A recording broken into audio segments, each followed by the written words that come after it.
Peut-être quelques annonces aujourd'hui, le 13e dimanche après la Pentecôte. Et comme je vous ai annoncé au début, c'est aussi la fête de la Sainte Vierge, la Nativité.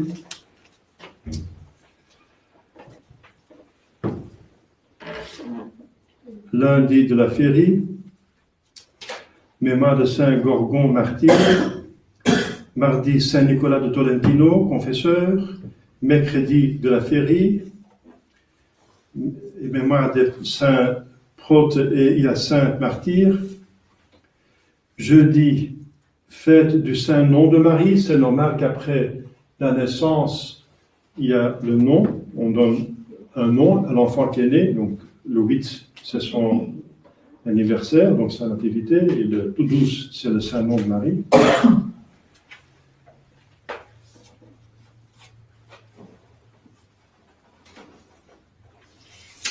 C'est le jour aussi que Vienne a été délivrée des Ottomans, par Jan Sobieski qui est venu en secours avec 70 000 soldats contre 250 000 Ottomans.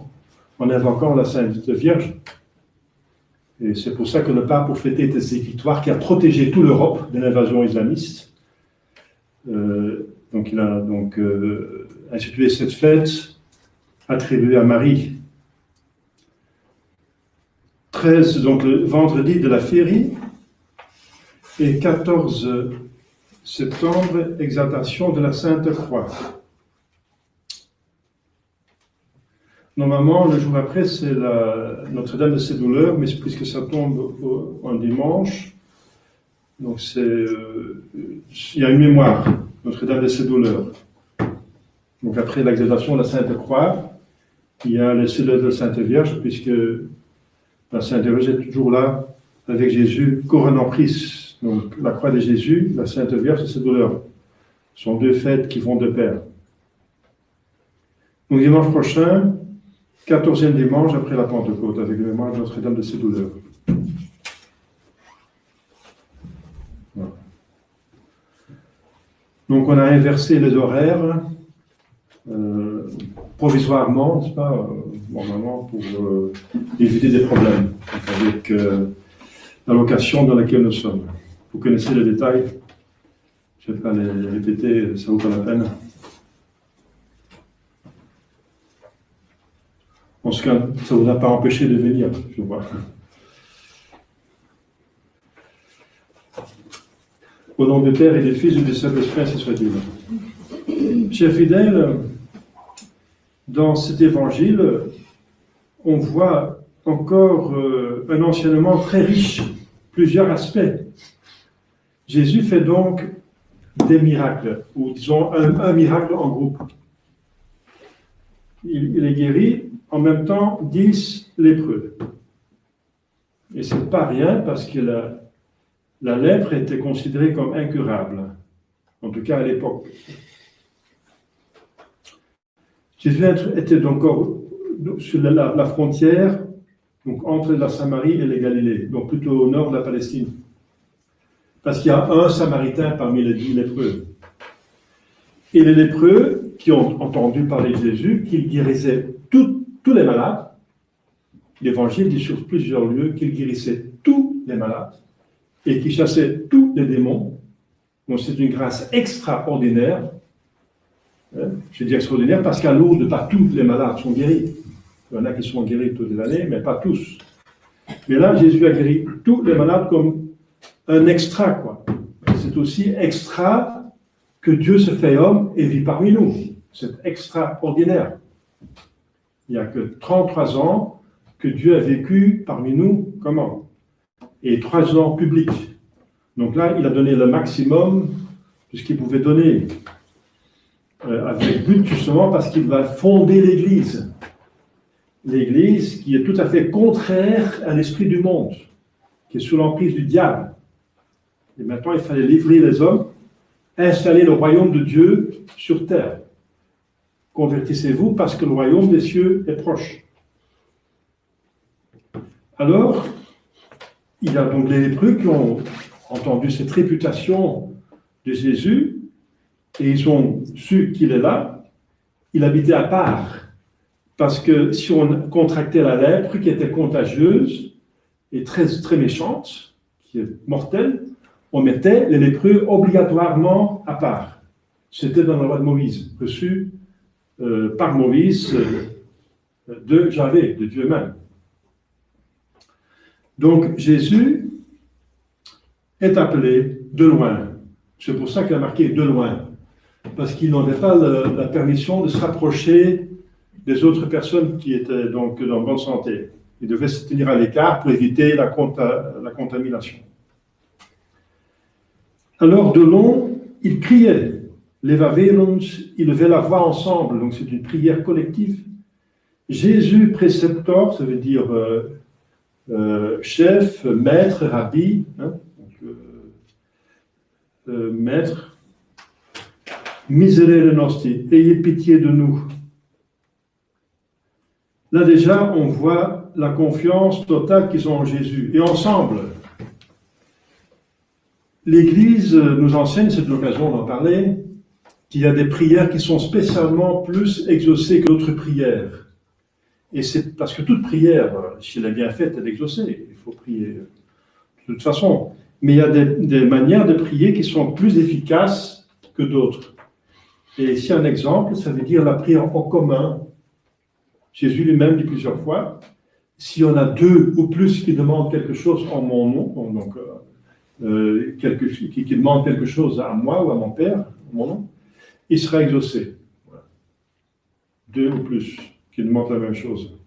Et là, on a 10. Effectivement, ils sont exaucés. Et d'autres prières sont aussi exaucées selon l'enseignement de l'Église. Les prières des enfants.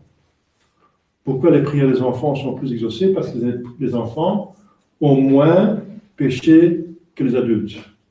Et Dieu écoute les prières des innocents. De plus qu'on est innocent, de plus que Dieu nous écoute. Voilà. Et les prières, bien sûr, liturgiques, qui sont la prière de l'Église, qui sont la prière de Jésus-Christ. La prière de l'Église, par exemple, la messe, c'est Jésus qui, en notre place, va sacrifier. C'est Jésus, c'est la prière de Jésus avec laquelle l'Église s'unit. Elle est plus efficace que les autres, bien sûr. Les prières qu'on doit dire au nom de Jésus. Prier en vérité et en esprit. En esprit et en vérité. Ça veut dire plus avec l'âme qu'avec la bouche, n'est-ce pas? Enfin, il faut prier avec cœur et âme, parce qu'on va honorer Dieu cœur et âme, mais surtout avec le cœur, donc en esprit.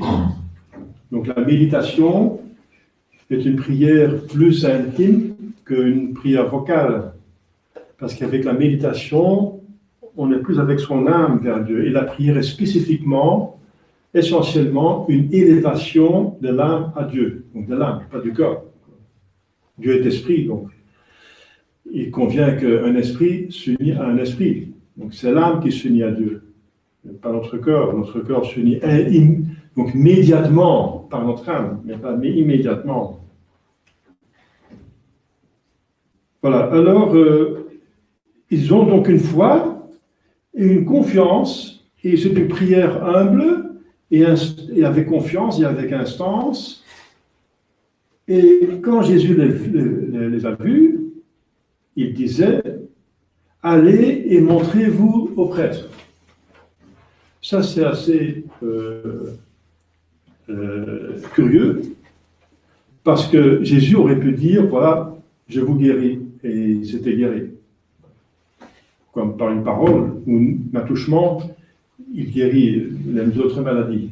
Mais là, il dit, allez et montrez-vous aux prêtres. Alors, il faut bien savoir que dans la loi de Moïse, reçue de Yahvé, à Moïse, il n'y avait pas seulement les 10 commandements, il y avait tout un développement de comment il fallait gérer le peuple élu.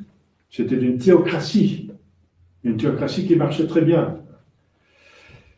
Eh bien, il y avait marqué dans la loi reçue de Yahvé à Moïse, dans les détails, vous pouvez lire ça dans les Lévitiques, un des livres de de Pentateuch, donc des premiers livres de l'Écriture sainte, écrits par Maurice, sous l'inspiration divine, que quand un lépreux pensait qu'il était guéri, ce qui est possible, pourquoi pas, alors il devait se montrer au prêtre qui, selon ces règles, aussi données par la loi de Moïse, pour vérifier s'il était vraiment guéri. Et le prêtre constatait s'il était vraiment guéri, et une fois déclaré par les prêtres guéri, il pouvait fonctionner dans la cité comme toute autre personne. Voilà. Alors, mais Jésus va donc leur dire, montrez-vous aux prêtres. Alors, ce qui est curieux, c'est qu'ils le font. Ils vont aux prêtres. Alors, c'est encore une confiance extraordinaire, parce que, enfin, on dit extraordinaire, quand même, très vertueuse, c'est qu'ils vont aux prêtres sans être guéris. Vous comprenez bien? Si on va au prêtre, c'est qu'on est guéri, et on va laisser vérifier qu'on est guéri par le prêtre. Enfin, on vérifie par le prêtre. Ce n'est pas le prêtre qui peut vous guérir. Le prêtre est là pour vérifier la guérison. Donc, si Jésus va montrer vous au prêtre, ça veut dire qu'il était guéri, mais il n'était pas guéri. Alors, on peut dire mais ils n'ont pas respecté, ils ne font pas fait de remarques.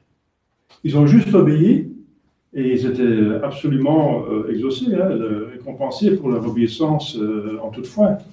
Parce que pendant qu'ils allaient au prêtre, mundat et sunt, ils étaient guéris. Voilà. Ils avaient fait cette confiance. Bien sûr, si Jésus le dit, on va le faire. Donc, c'est pas comme dans l'Ancien Testament, Naaman, qui était un Syrien qui venait, un premier ministre d'un royaume de l'Est, qui venait spécialement en Palestine pour rencontrer un grand prophète. C'est le prophète Élie ou Élisée, pour se faire guérir. Alors le prophète dit, va te baigner dans le Jourdain. Alors il respecte, il dit, oui, mais si je suis venu faire un long voyage pour prendre un bain dans un fleuve, il y a chez nous des fleuves qui sont meilleurs que chez vous, alors ça vaut pas la peine. Hein. Donc il respecte et s'en va fâché. Et alors son serviteur dit, monsieur, si le prophète vous avait demandé quelque chose de plus difficile, vous l'aurez fait. Mais maintenant, il vous a demandé quelque chose de très simple. Pourquoi on n'a pas essayé? Alors Naaman dit, moi, pourquoi pas? Il va se baigner et il est guéri. Voilà. Donc la même chose arrive ici avec les lépreux, mais ils ne respectent pas. Ils croient, donc ils vont vers les prêtres et en chemin, ils sont guéris. Mundat, ça veut dire purifier.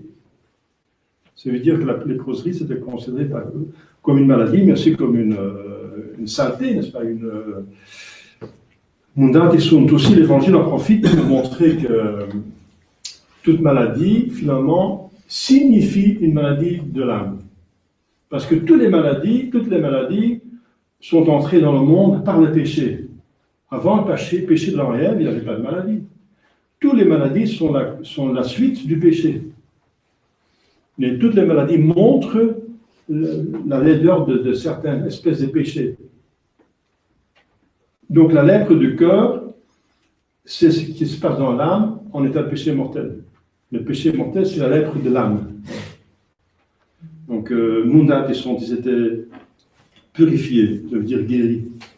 Alors, il y en a un qui, quand il était vu qu'il était guéri, il retourne. Il ne va pas chez les prêtres. Il va directement chez Jésus, et avec une grande voix, il loue Dieu, et il tombe la face par terre devant les pieds de Jésus pour le remercier. Alors, et c'était un Samaritain par hasard. Alors Jésus lui répond, et là il fait des remarques.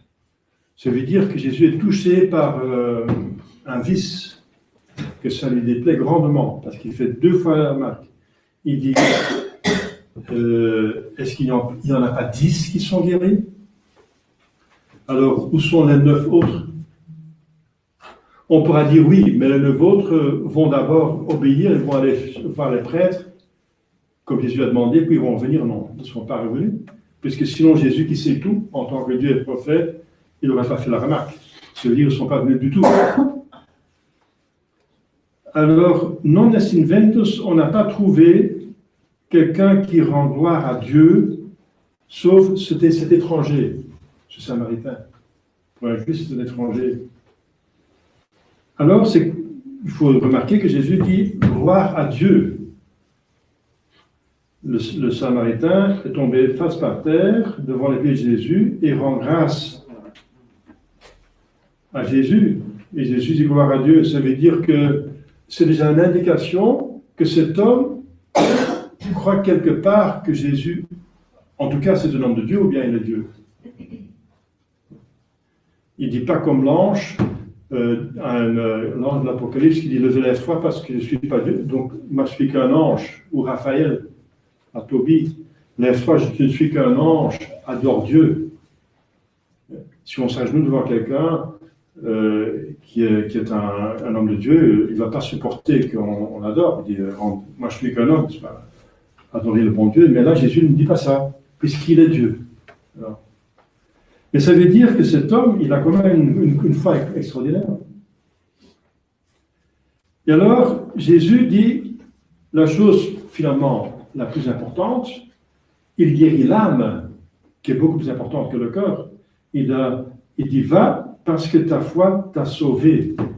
Salvum, t'a rendu sauvé, ça veut dire sauver ton âme, ta vie surnaturelle, ta vie éternelle. Et la tradition dit qu'il va devenir un bon chrétien. Alors, il y a des leçons très profondes dedans. Ça veut dire que l'acheminement spirituel va en étapes. La première étape, il y avait tous les 10 qui étaient là. Ils avaient la foi en Jésus. Ce n'était pas trop difficile, puisque Jésus guérissait toutes les maladies. Alors, on pourrait supposer qu'il allait aussi pouvoir guérir leurs maladies. Mais quand même, il fallait le faire parce que les pharisiens et les sadducéens ne faisaient pas ça. Ils n'ont pas accepté Jésus comme un homme de Dieu. Et Jésus précepteur, Jésus rabbi, maître, ayez pitié de nous. Et ils ont donc une prière correcte, collective. En plus, ils obéissent tous, c'est magnifique, obéissent sans murmurer, sans remarque. Jésus dit, allez voir les prêtres, on va voir les prêtres. Voilà. Mais une fois qu'ils sont guéris, voilà, pour les 9 autres, c'est en ordre. C'est comme s'ils ont atteint le but de leur vie. Tout est en ordre maintenant. Ah non, ce n'est qu'une étape. Quand Jésus guérit le corps, c'est pour autre chose. Parce que le corps, finalement, il va s'arrêter au tombeau. Hein. On vous sauver tous 120 ans, mais à un certain moment, c'est fini. Alors, mais l'âme est immortelle. Nous sommes des êtres d'éternité. Il s'agit de l'âme. L'âme est immortelle. Alors, Jésus a donc en vue le ciel. Tout ce que fait Dieu a pour but le ciel. Quand il guérit les personnes, c'est en vue du ciel. Bien sûr, il fait leur faire du bien sur terre, mais c'est passager. C'est pour leur ouvrir l'esprit, les yeux, la confiance, la foi, faire grandir la foi. Et ça a marché avec 1 sur 10, ici dans ce cas-ci. Il est revenu et il a augmenté en foi.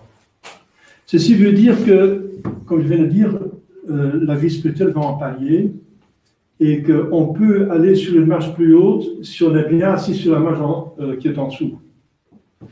Et ça veut dire qu'on mérite une grâce plus haute si on a été fidèle à la grâce qu'on a reçue jusqu'à présent. Il faut être fidèle à la grâce qu'on a reçue. Il ne faut pas gaspiller les grâces. Donc, le Samaritain, il a eu cette grâce de Jésus d'être guéri, et ça a confirmé sa foi. Et il a une gratitude, ce qui est tout à fait normal. La gratitude, ce n'est pas une charité, c'est une justice. C'est un dû. Il faut, un bienfaiteur a un droit strict à un remerciement. Et surtout Dieu, qui fait, et surtout ceci, donner la santé. C'est un don extraordinaire. Alors, ne même pas remercier, c'est incroyable. Et Jésus s'en plaint. Il dit, il n'y en a pas 10 que j'ai guéris, où sont les autres? Donc, la gratitude est très importante. Donc, c'est une étape pour cet homme pour acheminer vers la sainteté. La gratitude l'a sauvé. La gratitude, c'est un des 4 actions de la religion. On a 4 fondamentales. La première, c'est l'adoration, reconnaître Dieu comme son créateur et la fin de sa vie. Ensuite, remercier la gratitude pour tous les bienfaits, nous avoir créé et sauvé et sanctifié. On a la grâce d'aller au ciel. Et ensuite, demander pardon des péchés. C'est obligatoire. Il faut se débarrasser des péchés. Parce qu'avec des péchés, on ne peut pas entrer dans le ciel. Il faut s'en débarrasser. Et ensuite, demander toutes les grâces et les aides qu'on a besoin pour bien vivre, pour être chrétien, pour arriver au ciel. On a tellement des dizaines, des centaines de besoins, chacun de nous. Donc, demander Dieu à nous aider. Donc, la gratitude appartient aux 4 actes de religion, peut-être une des plus importantes. Vous voyez comme Jésus est sensible à cela. Et la gratitude, il a acheminé, l'a mérité d'avoir plus.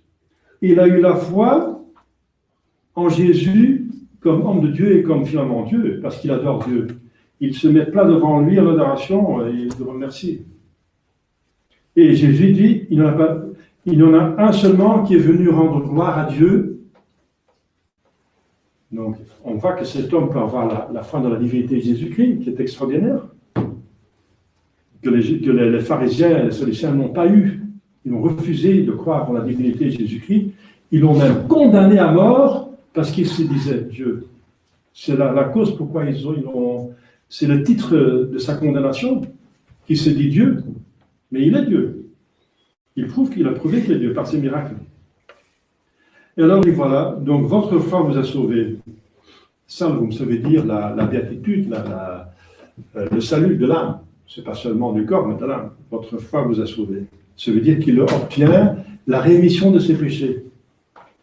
Moi, cher Vidal, donc il y a plein d'exemples de vertus, mais surtout cet acheminement, n'est-ce pas, c'est très important, de rester fidèle à la grâce qu'on a reçue jusqu'à présent, de bien la développer, et cela mérite d'avancer, d'avoir plus de grâce. C'est évident, si on est très négligent avec les grâces qu'on a reçues, Dieu n'est pas motivé pour nous donner plus, parce qu'on va gaspiller les grâces qui ont été payées très cher avec le sang, avec la vie de son Fils Jésus-Christ. Alors, voilà. Donc la foi, la gratitude, une foi plus grande, et la foi qui reçoit la grâce de sauver son âme. Moi, cher fidèle, c'est aujourd'hui la fête de la Nativité de la Sainte Vierge, et on va la remercier, on va la honorer, la Sainte Vierge, c'est la Mère de Dieu. Mais comme une mère, elle ne cherche pas à être honorée. N'est-ce pas? Une mère est seulement contente si elle peut faire du bien à ses enfants. C'est ça la vraie mère. Et la Sainte Vierge a un cœur de mère extraordinaire. Donc si elle est mère de Dieu, c'est pour nous aider. Si elle a tant eu de grâce, c'est pour nous donner, pour nous faire du bien.